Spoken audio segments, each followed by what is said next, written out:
तर नमस्कार मंडळी, मी करणार आहे शेंगोळे. तर इथं मी हिरवी मिरची घेतलेली आहे 10-12. त्याच्यानंतर आलं घेतलेलं आहे, लसूण पण घेतलं आहे मी, आणि भरपूर सारी अशी कोथिंबीर घेतलेली आहे.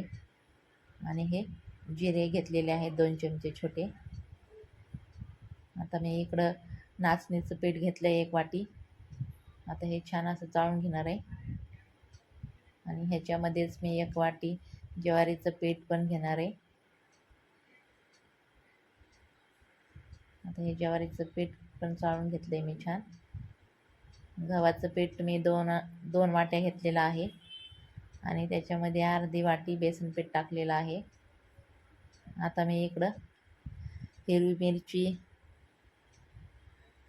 आलं, लसूण आणि कोथिंबीर मिक्सरला बारीक करून घेणार आहे.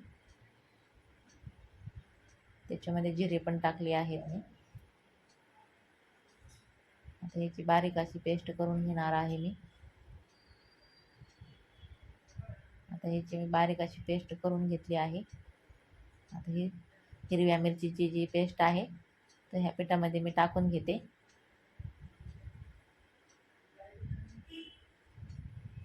आता ह्याच्यामध्ये मी हळद पण टाकून घेतली आहे, चवीपुरतं मीठ,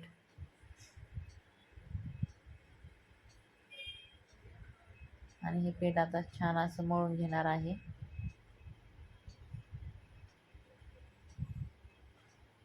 आता जी मिरची काढलेलं जे पाणी होतं मिक्सरमध्ये, तेच पाणी मी घेतलेलं आहे मळण्यासाठी.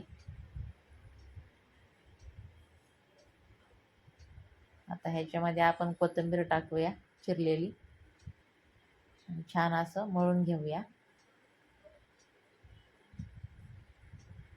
तर आपलं पीठ जे आहे तर छान असं मळून झालेलं आहे. आता ह्याला तेल लावून थोडं छान असं मी मळून घेतलंय.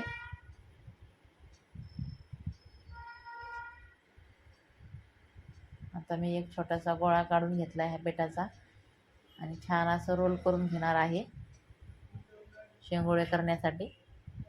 तर तुम्हाला जसे पाहिजे तसे तुम्ही शेंगोळे करून घेऊ शकता.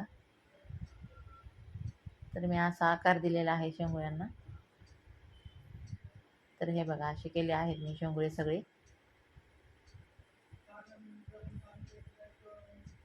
तुम्ही असे पण शेंगोळे करू शकता. हे बघा, अशा प्रकारचे पण शेंगोळे करून घेतले आहेत मी. तर आपले हे शेंगोळे सर्व करून झालेले आहेत. छान असे दिसतात आपले हे शेंगोळे. आता मी इथं गॅसवर कढई ठेवलेली आहे. त्याच्यामध्ये 2 पळ्या तेल टाकून घेतलं आहे. आता 1 चमचा मोहरी आणि 1 चमचा जिरे पण टाकले आहेत. जिरी मोहरी छान अशी तडतडली की त्याच्यामध्ये आता ही आलं, लसूण, कोथिंबीरची जी पेस्ट केली होती मी, ती ह्याच्यामध्ये टाकून घेतली आहे मी.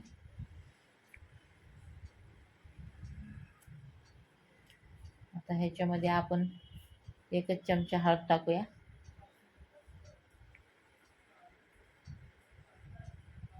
आता ह्याच्यामध्ये आपण 1 चमचा लाल तिखट टाकूया, आणि छान असं हे परतून घेऊया. त्याच्यामध्ये हे पाणी टाकून घेऊया.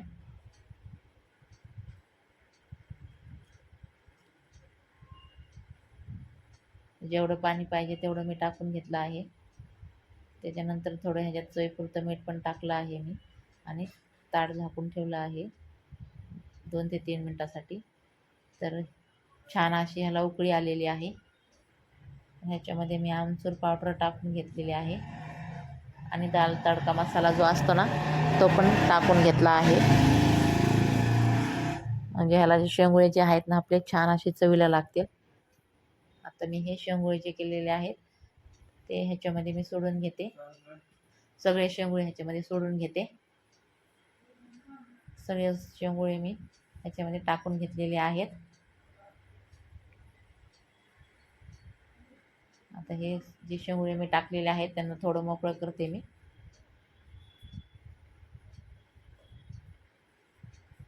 ह्या शेंगोळ्यांना छान अशी उकळी आलेली आहे. 5 ते 7 मिनटं हे शेंगुळे मी शिजवून घेतलेले आहेत. तर आपले हे शेंगुळे छान असे तयार झालेले आहेत. तुम्ही बघू शकता. थोडी वरून कोथिंबीर पण टाकून घेते त्याच्यावर. तर आपले हे शेंगुळे खाण्यासाठी तयार झालेले आहेत. तर तुम्हाला कशी वाटली ही रेसिपी?